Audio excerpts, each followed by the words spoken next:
Hey guys, it's Sand. Welcome back to the BulbaSquad. So today we're doing another reaction video, or perhaps the first, depending on which one we decide to put out first. And I want to get y'all's reaction to this, or more accurately, feedback. So please leave likes, dislikes, comments, whatever you want on it, telling me what you think about this style of video. And if you enjoyed it, please leave me suggestions on what other type of content I should go ahead and react to in regards to this. Keep it Pokemon-centric, please. I really want to do things where I can provide my own knowledge and definitely improve the viewing experience versus just being lazy and sitting here and watching it. So please keep that in mind. So today we're going to be reacting to the story of Vivid Voltage, and it's full disclosure, I did see some of this earlier, so I have an idea of what's going on. But without further ado, let's hop right into it. So I got a message a couple days ago on November 24th. I don't know what day this would go live, probably after the little holiday and everything, and Black Friday and all that. 2-sentence email. Literally just like, hey Rudy, will you buy my... Hey Rudy, I'm screwed. Are you going to hose me real quick? Pokemon I love him. Vivid Voltage booster boxes or cases? I said, I didn't reply, I just looked at it and I said, okay. Attached the picture. Dude had about 120 boxes, looked like maybe 20 cases, maybe 21 cases of Vivid Voltage. And it just says, hey.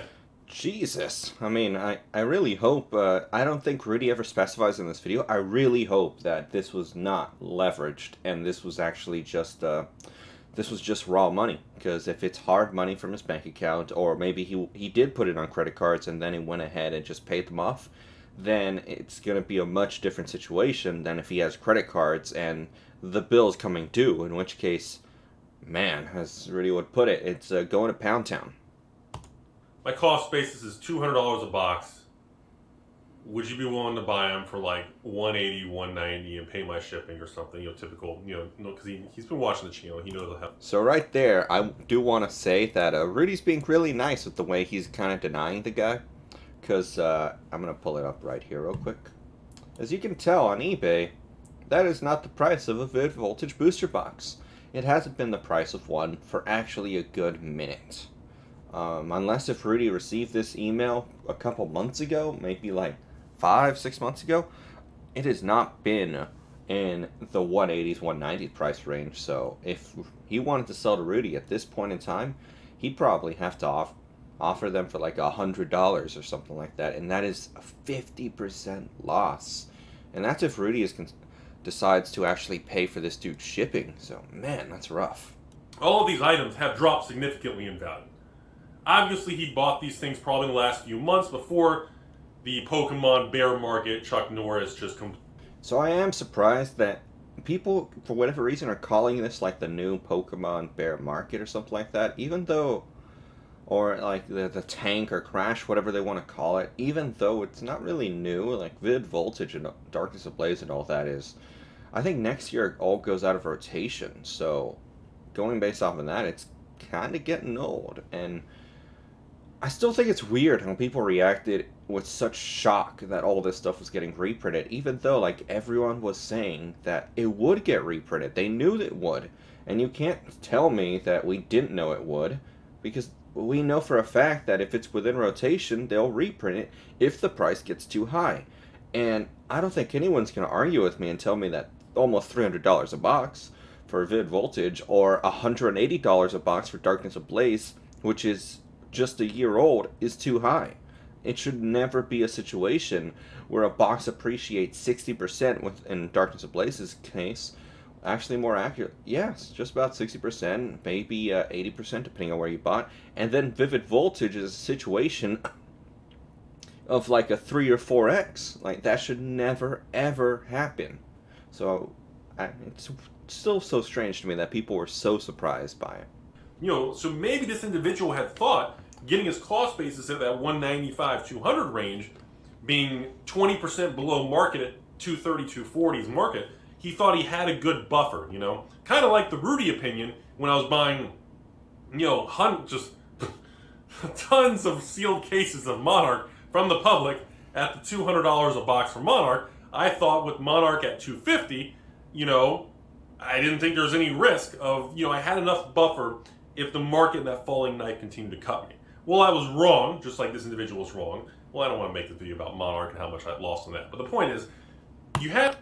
So, I don't think that their situations are even all that comparable, because the thing is, Monarch, Flesh and Blood has shown that First Edition is very special and can appreciate in a very different way from Magic the Gathering, or really anything else at this point in time, because the First Edition is so different. It's not just a stamp, it has the gold foils. So Rudy's play was actually pretty smart. $200, leaving a $50 buffer. And yeah, the floor on Monarch seems to have fallen. Actually, I'm going to pull it up right here on my extra screen. It seems to have really gone downhill. So really, Rudy's under about 40 bucks. That's not too bad. Like, based off of the evaluation of how Flesh and Blood works, that was actually a fairly good entry point. However, $200 for Vivid Voltage, that's not even close to a comparison. That is assuming that Pokemon would break their habits and not reprint stuff that's in rotation and exorbitantly priced. Like, just remember Ultra Prism. That's all you gotta do. You have to look at the situation. This guy, I'm hoping the individual wasn't leveraged. Now, if he's not leveraged, we're going to assume option A, he's not leveraged. The only solution for him is absolutely nothing. He needs to sit on the boxes. I mean, 2 weeks... So actually here, I have a very unpopular opinion. Yeah, he could absolutely sit on it and hope to be able to regain his money over time. Vivid Voltage is an above average set. However, here's the thing. It's exactly what Jake with Pokenomics has pointed to before, except in a slightly different manner. He always says that, or one of his biggest deterrents for Modern is that they can always make it bigger, shinier, whatever. Well, Vivid Voltage just had that happen. Now they have a fat Pikachu in, I think it was VMAX Climax. I don't know if that's coming to our Brilliant Stars set. I'm really confused on that at the moment. It's going to be interesting to see what does make the jump. Tell me if you guys want to see a video on that down below in the comments. But, back to what I was saying. They now have a chunky Pikachu with red underneath him. I don't think anyone can argue that that character rare is better than the VMAX Pikachu. And as in regards to the Rainbow Rare Pikachu, they now have a gold and black Pikachu. That thing is absolutely gorgeous. Like, honestly, I'm in shock at the fact that people are still under the mindset that Vivid Voltage is going to age really well at this point in time. That has come out, it's kind of made Vivid Voltage a little more irrelevant other than the amazing rares. And I don't think anyone can argue with me and tell me that character rares aren't better than amazing rares. And character rares should have a similar pull rate to amazing rares if it's similar to Cosmic Eclipse.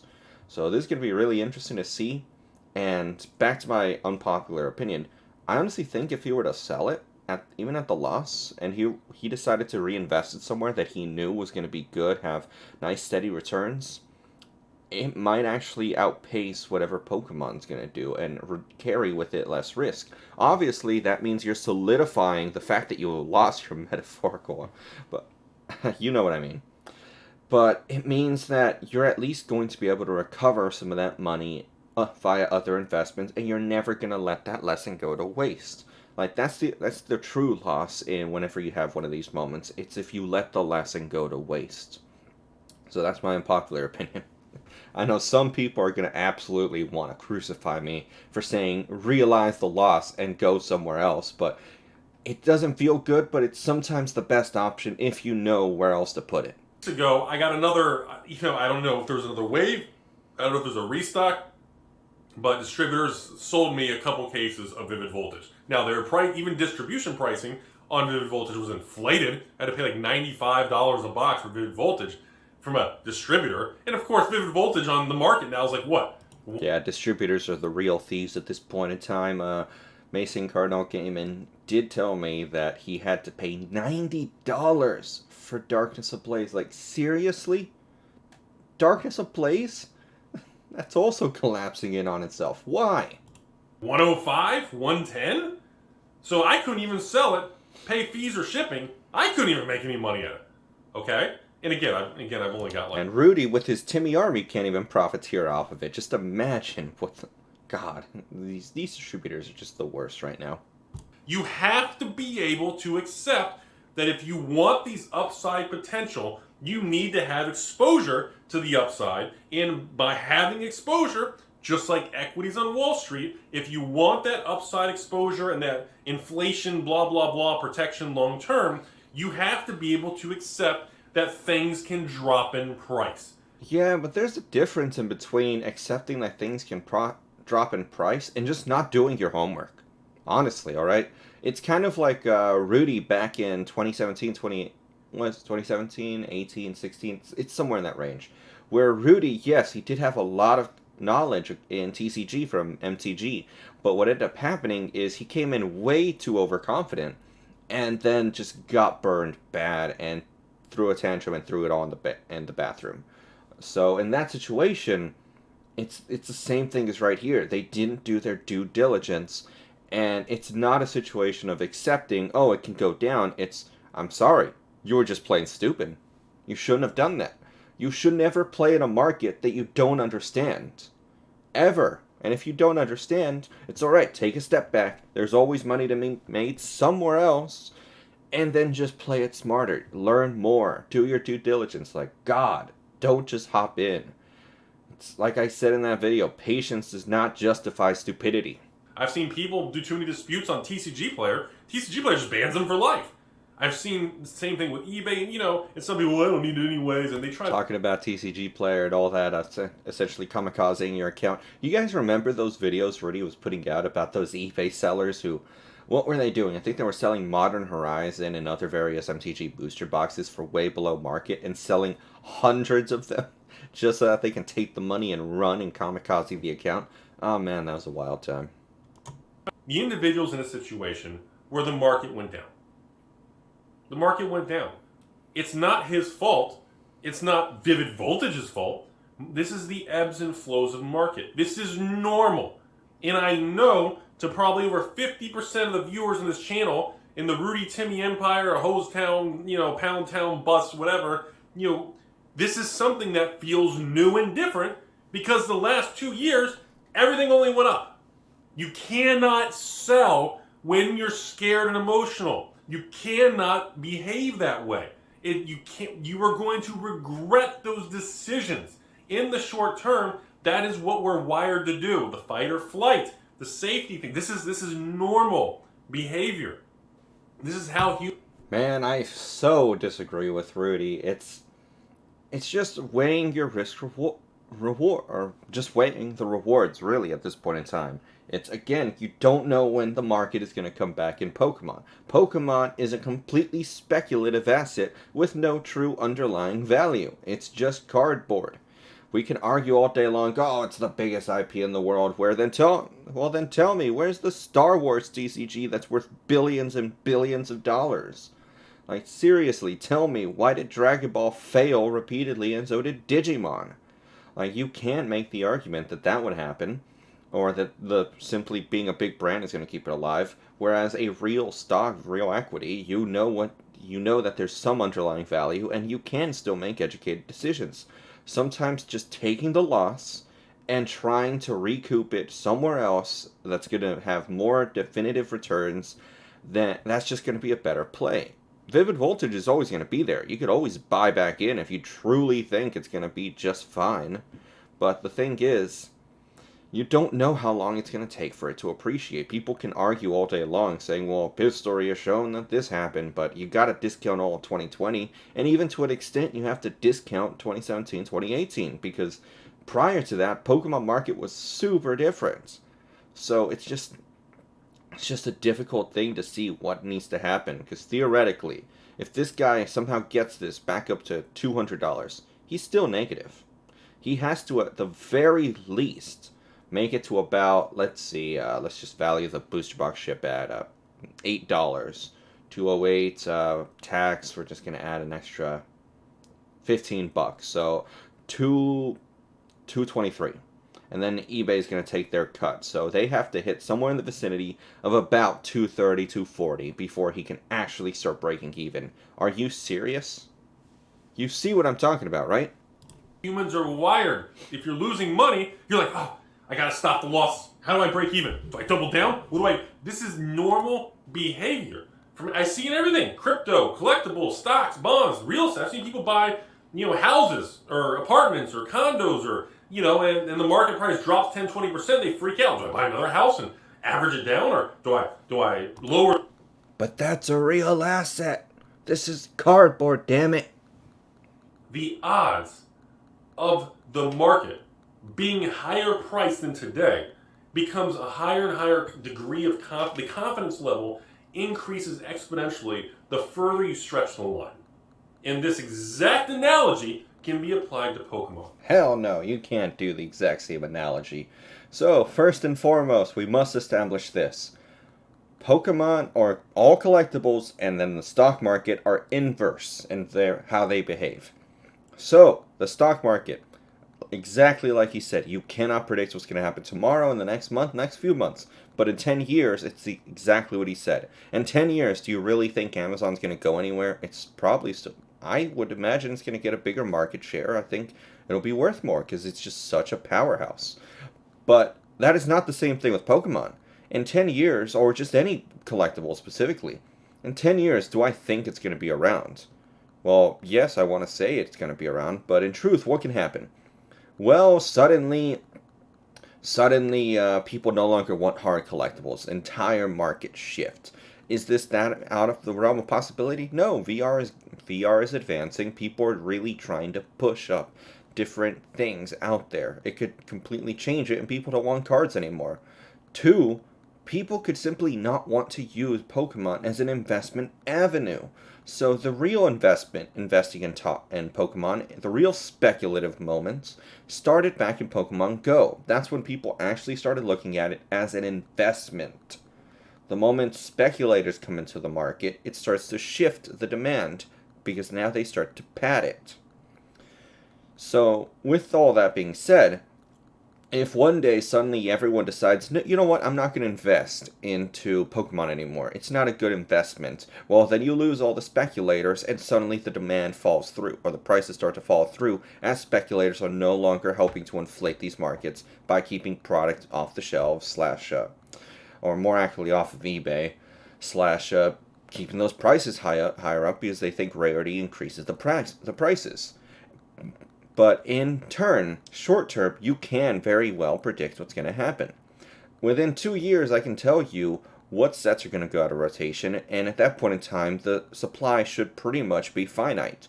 Yes, there's always the risk of there being a reprint, but the risk at that point in time is negligible at worst. Like, realistically, if they do a reprint at that time, well, you just can't account for that. It's kind of like driving over a bridge or driving to work. You weigh the risk-reward. Well, the risk is I get into a car crash, but the reward is I get paid. So I'm going to go ahead and do it. It's the same idea as going into a set post-rotation. The risk is it'll get reprinted, but in reality, the odds of that happening are so low, because it just doesn't usually happen, that the reward absolutely justifies and trumps it. So you can absolutely tell how they're going to behave in the short term, not to mention the wave system. I can tell you with confidence, well, recently all the sets seem to have been going crazy at release, so if you can sell at release and then wait for the next wave to buy at the lower price, well, then you can probably wait a few months and it'll climb back up, because they're still waiting for that next wave. And that's confidently what many people in my Discord did. They understood how you can predict it short term. So absolutely disagree on the fact that you cannot predict short-term Pokemon and that long-term is predictable. Because if that was true, then do you really think the people who were in Beanie Babies, it was just exploding, would have stayed in it? They couldn't predict it. People suddenly realized, you know what, I'm not going to keep investing in it. You know what, rarity's not as high as we all thought it was. All these different variables came together to form a perfect storm and crash the price / the entire market. Same thing can happen in Pokemon. Biggest IP in the world doesn't mean anything. Like I said, Star Wars. Just think about that. I would predict Vivid Voltage is going to be back to 130, 150 plus. That would be my guess in a year. Now, Rudy, what about 3 years from now? 3 years from now? Vivid Voltage? Now you're talking. I would be surprised if Vivid... Give me a second. $300. It landed with bullseye. It's going to be $300. Voltage is under $200 to $300 a box in 3 years. Wait, what did he say? What Okay, wait, did I actually say it correctly? I didn't remember this. Under $200 to $300 a box. Hey, I was right. He hit the bullseye. In 3 years. Well, Rudy, what about 5 years?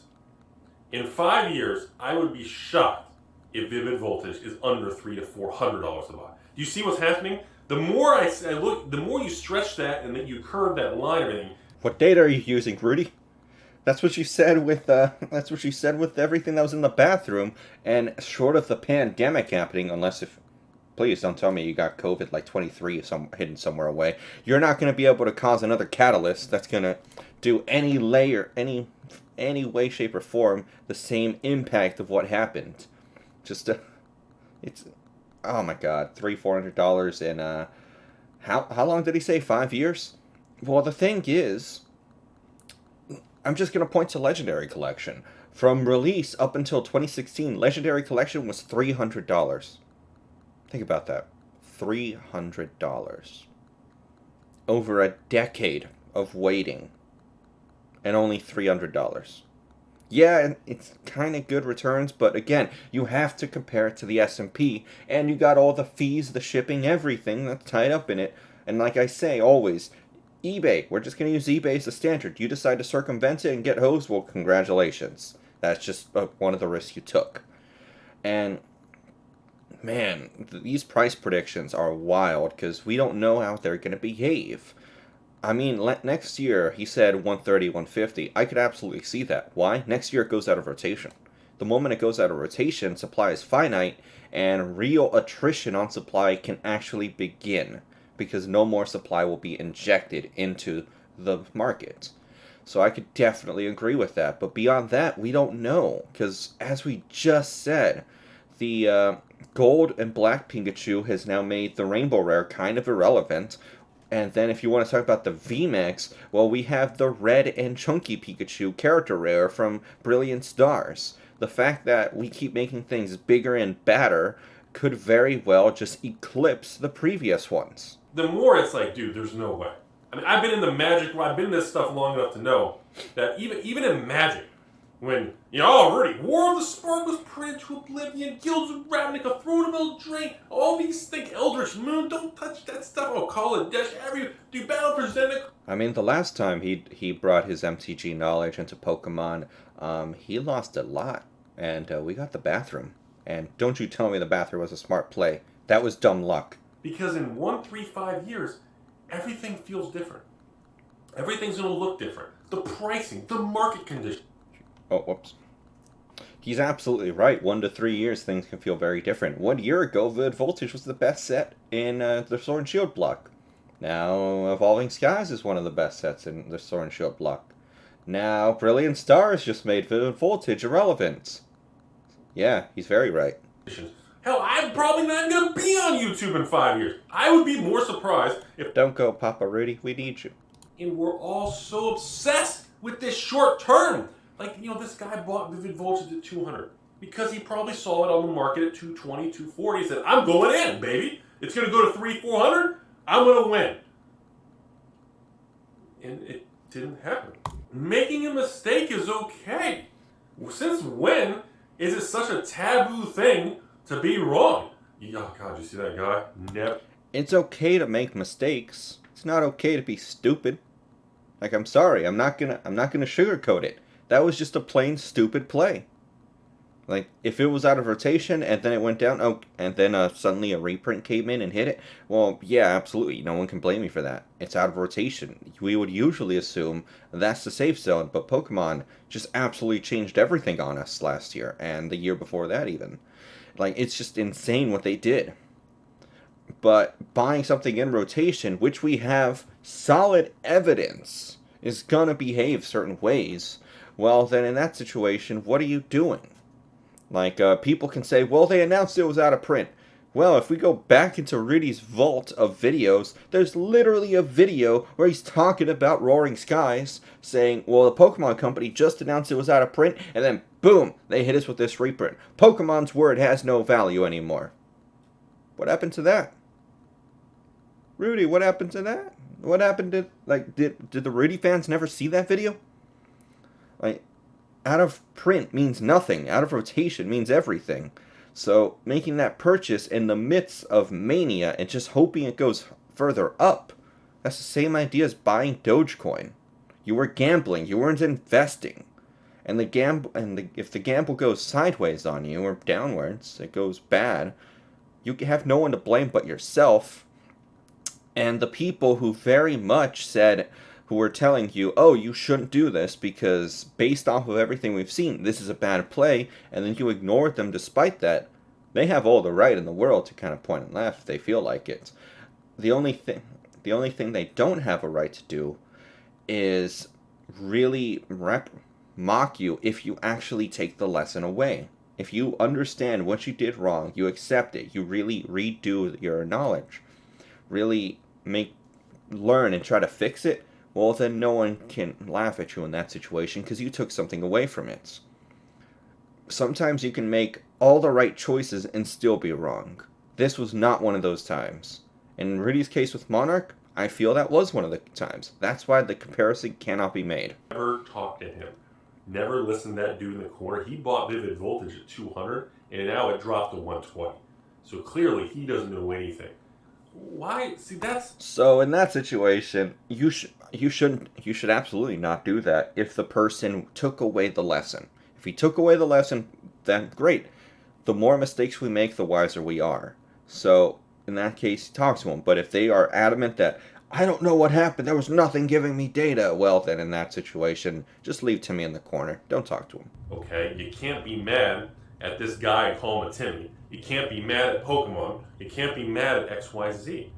Okay, because again, time has a funny way. So if you guys think I'm actually being unfair in how rude I'm talking, also I apologize for the lighting. I'm going to fix that in the future. I'm going to get some light up here to fix that. But, alright, so if you guys think I'm being unfair to this guy being so hard on him, you got to keep in mind, I made a similar blunder, and I'm not going to take it any easier on someone else's than I would on myself. I held onto the Voltage at an $83 cost basis when it was $200 and something. That is the epitome of stupidity. I should have absolutely sold. I could have sold 2 boxes and just about broken even. 4 boxes of Vivid Voltage for free. Imagine that. Now I just sold one the other day for $125. Like, seriously. It is so stupid what I did then with that situation. And it was just pure, again, there's no justifying it. There was no rational thinking involved. It was just not doing due diligence / being blinded by the greed. That's exactly what underwent in this situation. That's why the mistake he made is absolutely bad. He just has to take the lesson away from it. And unfortunately, we can't talk to him. There's no emotion to it. There's no one's rooting for this guy to win. No one's rooting for Rudy to win. No one's rooting, and nobody's on your side in wanting success. It's 2021, folks. You gotta wake the fuck up. Because we can want people to be successful while also dissuading them from doing stupid stuff. They are not mutually exclusive.